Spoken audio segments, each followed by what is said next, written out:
Assalamualaikum warahmatullahi wabarakatuh. Bismillahirrahmanirrahim. Alhamdulillahi rabbil alamin. Wa bihi nasta'inu ala umuri dunya waddin. Wassalatu wassalamu ala asyrafil anbiya'i wal mursalin Sayyidina wa habibina wa syafi'ina wa maulana Muhammadin rahmatan lil alamin wa ala alihi wa ashabi ajma'in, amma ba'd. Pemirsa dan jamaah yang dirahmati oleh Allah Subhanahu wa taala, kita tahu bahwa Allah Subhanahu wa taala menciptakan makhluk-makhluknya, semuanya mempunyai yang namanya kepala. Tidak ada satupun dari makhluk-makhluk Allah yang diciptakan oleh Allah Subhanahu wa taala tidak ada yang tidak berkepala. Semuanya ada kepalanya. Kepala itu ada yang menyebut hulu, ada yang menyebut imam, ketua dan sebagainya. Dalam pemerintahan juga ada kepalanya, kepala negara, presiden. Di provinsi kepalanya adalah seorang gubernur. Kemudian di kabupaten kepalanya adalah seorang bupati dan sebagainya. Kemudian dalam sholat juga ada kepalanya, yaitu namanya imam. Kemudian dalam haji juga ada kepalanya, namanya ketua rombong dan sebagainya. Tidak ada makhluk-makhluk Allah yang diciptakan yang tidak berkepala. Nah, pada pembahasan kali ini kita akan membicarakan tentang ibadah. As-sholatu ra'sul ibadah. Bahwasanya sholat itu adalah kepala daripada ibadah. Jadi pertanyaannya, bagaimana kalau orang itu tidak melaksanakan sholat? Apakah diterima amalnya? Sebelum menjawab iya atau tidak, coba masing-masing berpikir yang jernih, bahwasanya as-sholatu imaduddin, faman aqamaha faqad aqamaddin, faman tarakaha faqad hadamaddin.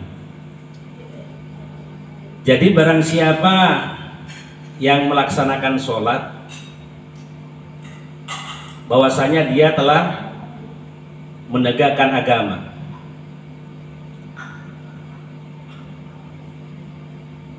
Dan barang siapa yang meninggalkan sholat,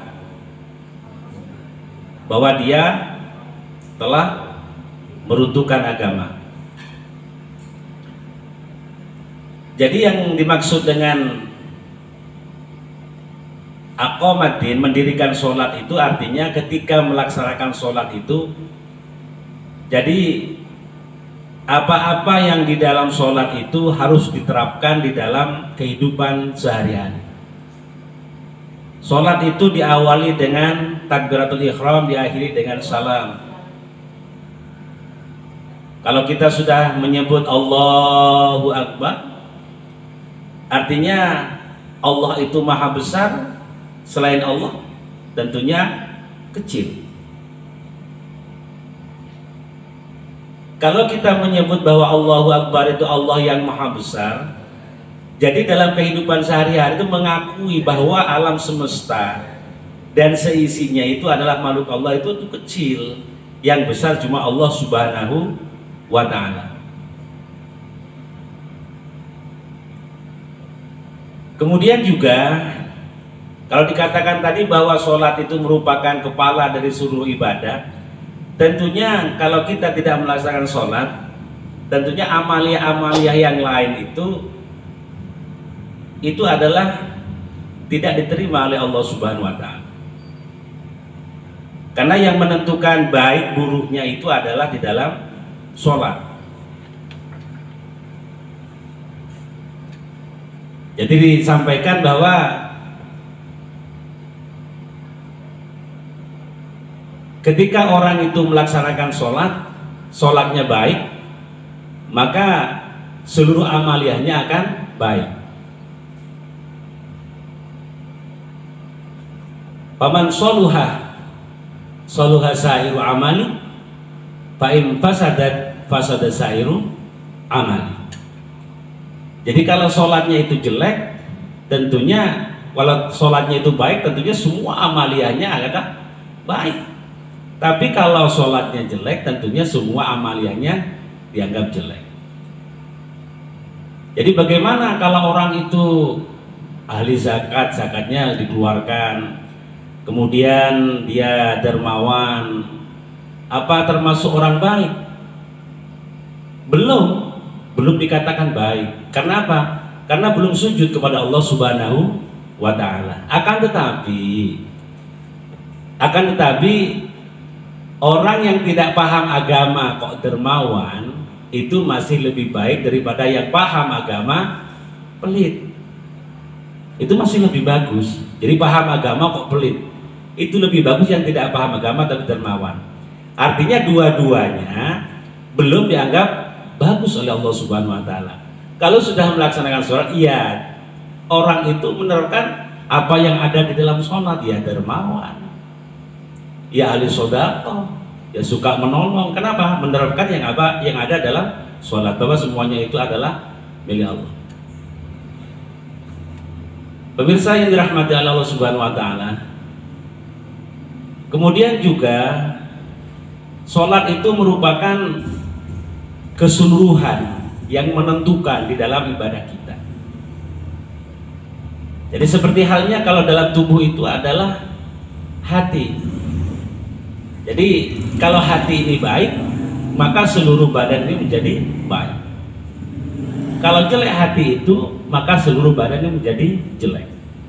Nah itu artinya sholat seperti itu. Yang menentukan adalah sholat. Jadi ukurannya, biasanya kalau sholatnya bagus itu tidak ada kaitannya kalau sholat itu kemudian orangnya tidak ada. Jadi kalau orang sudah melaksanakan sholat dengan baik itu, ya dermawan, ya ahli zakat, ya ahli sodako, ya baik, ya suka menolong, itu artinya orang sudah menerapkan sholat. Artinya orang itu sudah mendirikan sholat. Jadi waman aqoma faqad aqomatin, waman taraka faqad hadamatin.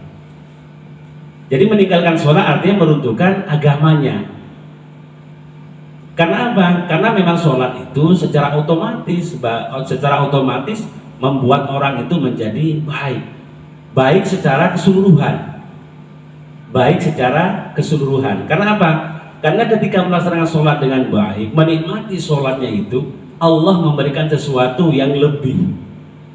Dan orang itu akan dibimbing oleh Allah Subhanahu wa Ta'ala ke arah yang baik. Jadi tidak ada yang namanya orang sholat kok istilahnya suka menjelek-jelekan yang lain, itu tidak. Kenapa? Karena sudah dijaga oleh Allah Subhanahu wa Ta'ala. Dijaga, sholatnya sudah menjaganya, dijaga oleh Allah Subhanahu wa Ta'ala. Artinya kalau sholatnya itu baik, menikmati sholatnya, karena yang satu-satunya yang paling nikmat itu ketika sholat. Makanya kalau ada orang mengatakan bahwasanya bukan sholat yang menentukan baik buruknya orang, itu salah. Tentunya sholat, bagaimana kalau sholat itu baik, tentunya semuanya akan menjadi baik. Jadi penentunya adalah di sholat. As-sholatu rasul ibadah. Baik, sholat itu merupakan kepala daripada keseluruhan ibadah kita. Dan kemudian juga di yaumul qiyamah itu nanti ketika kita dihisab, awwalu ma yuhasabil 'abdu yaumul qiyamah itu as-shalah. Jadi di hari kiamat itu nanti kita dihisab oleh Allah, yang pertama kali ditanyakan itu adalah sholatnya, diperiksa sholatnya itu. Kalau sholatnya sudah benar, itu otomatis yakin. Jadi nggak ada pilihan lain, itu kan otomatis yakin bahwa sholat itu yang menentukan. Kalau sholatnya bagus, insya Allah yang lain itu bagus. Dan tidak ada pilihan lain. Jadi kalau sholatnya bagus itu otomatis semuanya akan bagus. Makanya jamaah yang dirahmati Allah Subhanahu Wa Taala, kita bagaimana agar sholat itu senantiasa setiap harinya diperbaharui, dipelajari bagaimana menikmati sholat dengan baik.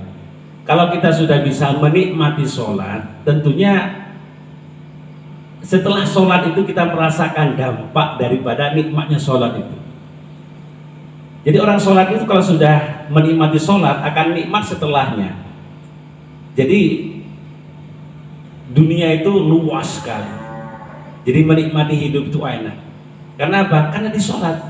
Siapa yang memberikan kebahagiaan itu? Allah Subhanahu Wa Taala. Itu bohong kalau orang tidak sholat dan mengatakan bahagia, itu bohong. Fata morgana. Kalaupun bahagia itu fata morgana. Itu bahagia yang palsu.